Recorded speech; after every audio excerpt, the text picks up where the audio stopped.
Semangat pagi anak-anak ibu. Bagaimana kabarnya? Semoga tetap dalam keadaan sehat dan tetap semangat ya.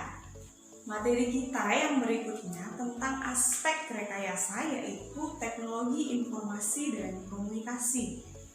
Nah, berbicara tentang teknologi informasi dan komunikasi, kita sangat berdampingan dengan yang namanya teknologi informasi dan komunikasi. Apalagi saat ini kita masih belajar dalam jaringan atau istilah bekennya itu namanya daring. Nah, jadi kita di sini akan membahas apa itu sejarah teknologi informasi dan komunikasi. Sudah siap menerima pembelajaran? Mari sama-sama kita simak video berikut ini. Perkembangan peradaban manusia diiringi dengan perkembangan cara penyampaian informasi yang selanjutnya dikenal dengan istilah teknologi informasi. Mulai dari gambar-gambar yang tidak bermakna di dinding-dinding gua, peletakan tonggak sejarah dalam bentuk prasasti, sampai diperkenalkannya dunia arus informasi yang dikenal dengan nama internet. Pada zaman prasejarah, teknologi informasi dan komunikasi yang dilakukan manusia berfungsi sebagai sistem untuk pengenalan bentuk-bentuk yang manusia kenal. Untuk mendapatkan informasi yang diperoleh, mereka menggambarkannya di dinding gua tentang berburu dan juga tentang binatang buruannya. Pada masa tersebut, manusia mulai mengidentifikasi benda yang ada di sekitar lingkungan tempat tinggal mereka, kemudian melukiskannya pada dinding gua tempat tinggalnya. Komunikasi manusia pada zaman ini berupa suara dengusan dan menggunakan isyarat tangan. Pada zaman sejarah, mulai diciptakan dan digunakan alat-alat yang menghasilkan bunyi dan isyarat, seperti gendang, terompet yang terbuat dari tanduk binatang, dan isyarat asap sebagai alat pemberi tanda peringatan terhadap adanya bahaya. Perkembangan sistem informasi tersaji dalam periode berikut.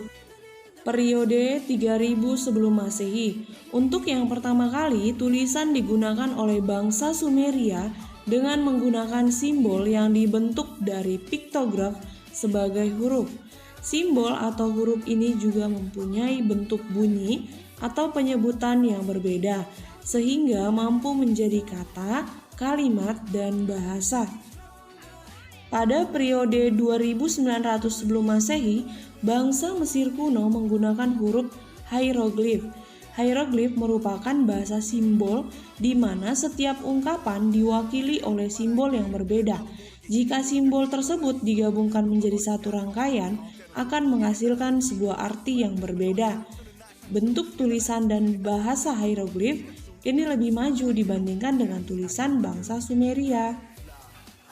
Periode 500 sebelum Masehi, manusia sudah mengenal cara membuat serat dari pohon papirus yang tumbuh di sekitar sungai Nil. Serat papirus dapat digunakan sebagai kertas.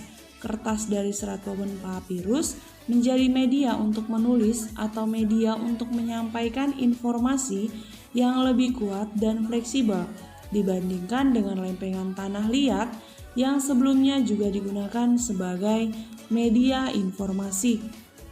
Periode 105 Masehi. Pada masa ini, bangsa Cina berhasil menemukan kertas.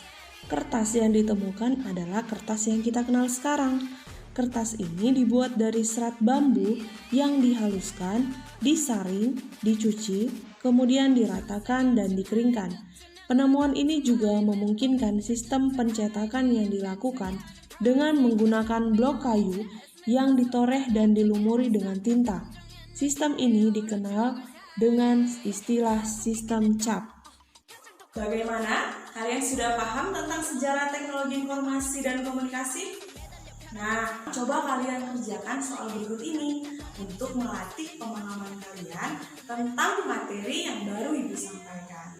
Demikianlah pembelajaran kita hari ini. Sampai bertemu di pembahasan media penghantar komunikasi. Terima kasih.